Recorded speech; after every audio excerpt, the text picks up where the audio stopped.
My fellow Americans and Texans, I speak to you today as Joe Everyman, moved by the rising tide of events to give voice to my concern about the future of this great nation of ours. This town about me could be any number of small towns around the U.S. This one happens to be a small railroad community in the North Texas area.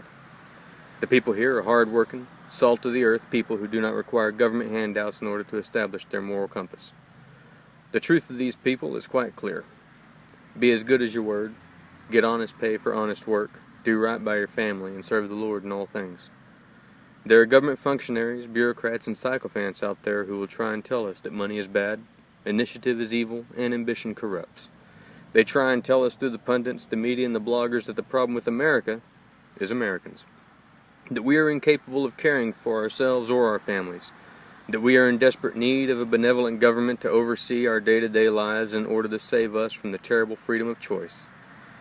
That our misplaced devotion and faith and patriotism is a corrupting influence that threatens to tear this country apart into class and racial division and lose us the opportunity to make friends in the global neighborhood. It is a tragedy that the hard work of Dr. King has become twisted by the current administration in favor of advancing political gain. It is saddening to see that we are slowly institutionalizing racism and class distinction, all in the name of civil rights. This could become the fault line that will shake this nation to the very foundations. Where once there was a proud nation of Americans who understood that education, hard work, drive, and vision once defined the course of a man's days, there now stands a squalid, selfish mass of divided, self-interested children, waiting the adult who will come in and make everything okay, give them exactly what they ask for. It is the modern mob awaiting their orders and the excuse to storm the Bastille. So I encourage all Americans to make a gut check. Evaluate what it means to be an American. Does the flag mean anything to you? Those 50 stars, those blood red and pure white stripes? Does the sacrifice of countless men and women through the ages and to the present mean anything to you? Do you watch the news at night and become infuriated over the constant denigration of our nation, our traditions, and our symbols? Do you realize that you live in the only nation in which law enforcement and military forces serve the people first, government second? Do you realize that your fathers, grandfathers, and forefathers built this land from the dirt up so that you may in turn have a better life and build an even better future?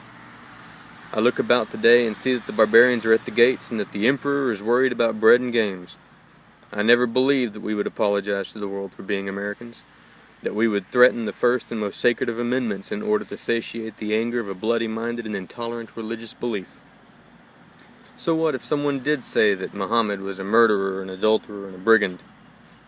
A study of history will show that this is the case.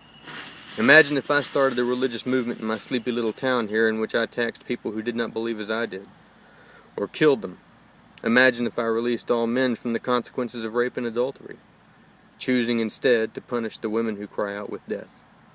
Imagine if I advocated burning to the ground the towns to the north and south of me because they do not believe as I do. What if all you had to do in order to have peace from me was to convert to my will or to pay my fee? That is the partner in peace that you invite through our gates, Mr. President. That is Islam at its core foundation.